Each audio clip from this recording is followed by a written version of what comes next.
శ్రీమాత్రే నమ. జయ గురు దత్తాత్రేయ నమ. ఈ వీడియోలో మనం 19వ తారీఖు నుంచి 25వ తారీఖు మధ్యలో జరగబోయే వార ఫలాలు ధనుసు రాశి వారికి ఏ విధంగా ఉండబోతున్నాయి అన్న విషయాన్ని మనం ఈ వీడియోలో పరిశీలించే ప్రయత్నం చేద్దాం. ధనుసు రాశి వారికి ఈ వారంలో చాలా కాలంగా వేధిస్తున్నటువంటి సమస్యలకి ఒక శాశ్వత పరిష్కారం లభించే అవకాశం ఉన్నది.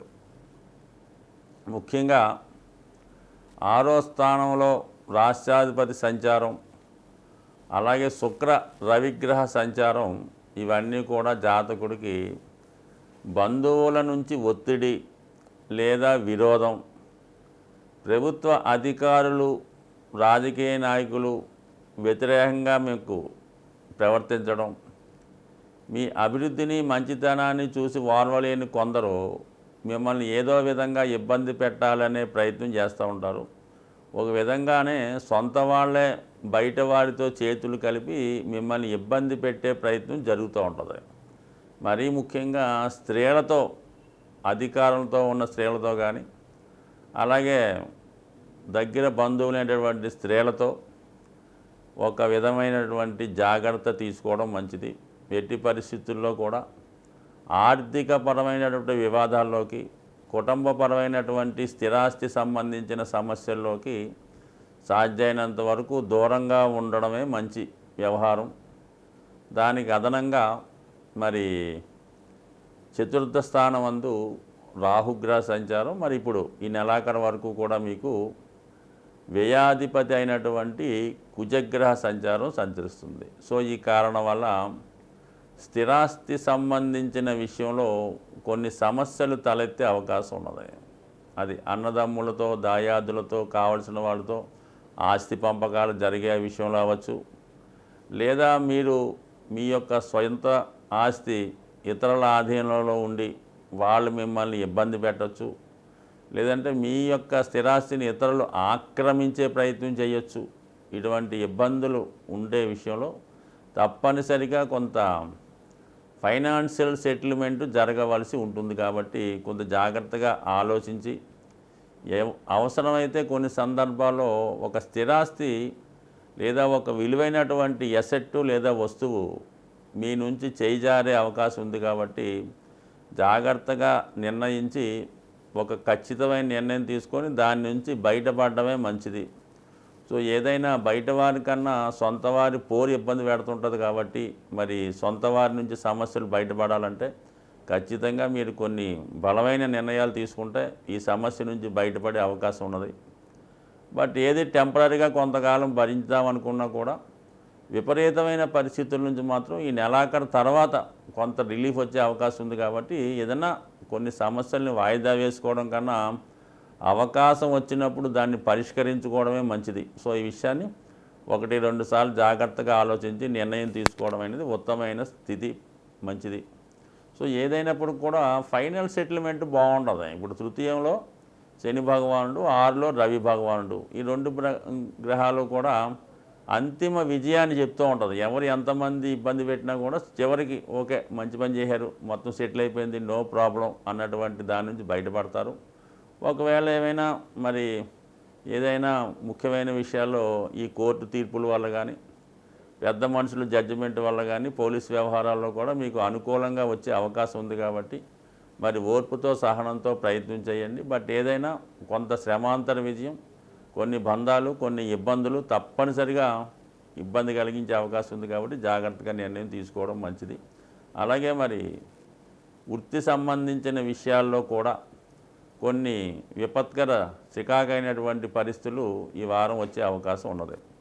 సో అది కూడా జాగ్రత్తగా నిర్ణయం తీసుకొని వృత్తి మార్పు కొరకు కానీ, ఉన్న ప్రదేశం నుంచి వేరే ప్రాంతానికి మారడం కానీ, మైగ్రేట్ అవ్వడం కానీ, ఇటువంటి విషయాల్లో కొంత ఒత్తిడి లాంటిది వచ్చే అవకాశం ఉంది. దాని విషయంలో కూడా జాగ్రత్త తీసుకోండి. అలాగే మరి ఈజీ వేలో మనీ కానీ, ఏదో వేడో ఆర్థిక సహకారం చేస్తారని కానీ ఇటువంటి నమ్మకుండా మీరు రియల్ అయిన మార్గం ద్వారా ఏదైనా స్వచ్ఛంగా ఏదైనా ఒక బ్యాంకు ద్వారానో, లేదంటే ఒక ఖచ్చితమైనటువంటి పార్టీని మీరు నమ్మాలి తప్ప గాలి వార్తలతో ఏదో లక్షల కోట్లు అప్పిస్తామని అది ఇది అలాంటి నమ్మకం వల్ల మాత్రం ఉన్న డబ్బు పోగొట్టుకోవద్దు. ఏదైనా ఈ ఫైనాన్షియల్ సంబంధించిన విషయాల్లో, స్థిరాస్తి సంబంధించిన విషయాల్లో చాలా జాగ్రత్తగా వ్యవహరించండి. అంతిమ విజయం మీద అయినప్పుడు కూడా కొంత మానసిక అశాంతి, స్ట్రగుల్ ఉండే అవకాశం ఉంది.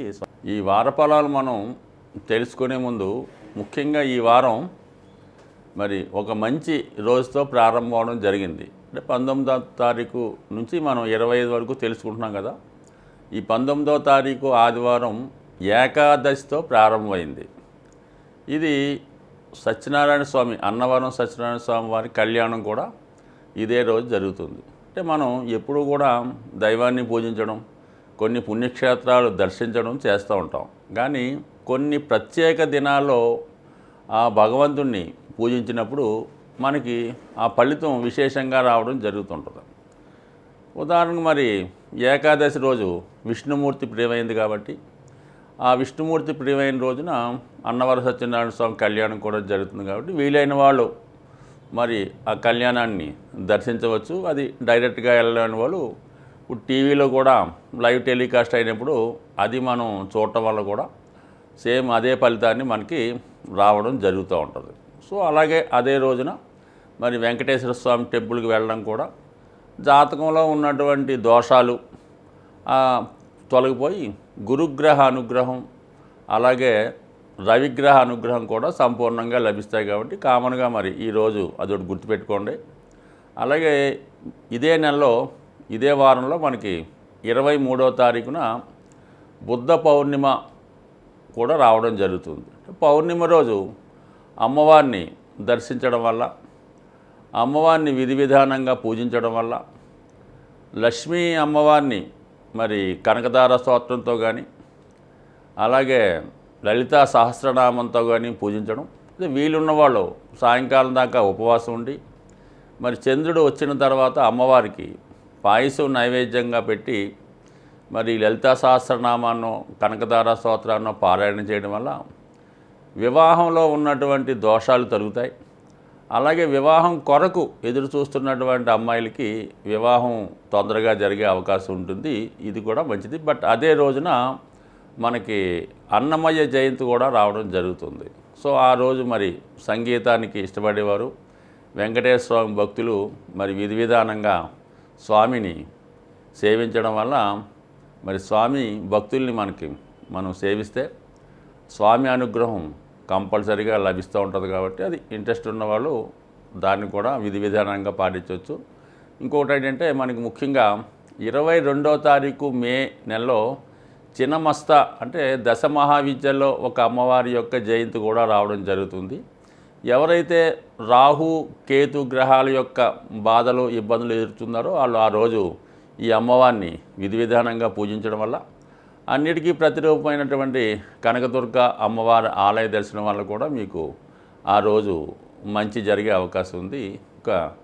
మరొక ముఖ్యమైన విషయం ఏంటంటే సరిగ్గా మళ్ళీ వచ్చే ఆదివారం 26వ తారీఖున సంకటహర చతుర్థి రావడం, అదే రోజు మూలా నక్షత్రం రావడం, ఆదివారం కావడం వల్ల మరి ముందుగానే ప్రిపేర్ అయ్యి ఏ జాతకంలో ఎటువంటి దోషం ఉన్నా కంపల్సరీగా వాళ్ళు రాబోయే 26 మే తారీఖున సంకటహర చతుర్థి రోజు వినాయకుడిని అభిషేకం ద్వారా కానీ హోమం ద్వారా కానీ విధి విధానంగా పూజ చేసుకోవడం వల్ల వీలు కాని వాళ్ళు కేవలం ఈ ఎవరైతే విద్యార్థులు వ్యాపారస్తులు ఉన్నారో వాళ్ళు ఆ రోజు విఘ్నేశ్వరుని గరికతో అర్చించి పూజించడం వల్ల కంపల్సరీగా వాళ్ళకి ఈ నెలలో రాబోయే అన్ని కష్టాలు కూడా తొలగే అవకాశం ఉంటుంది. స్వస్తి.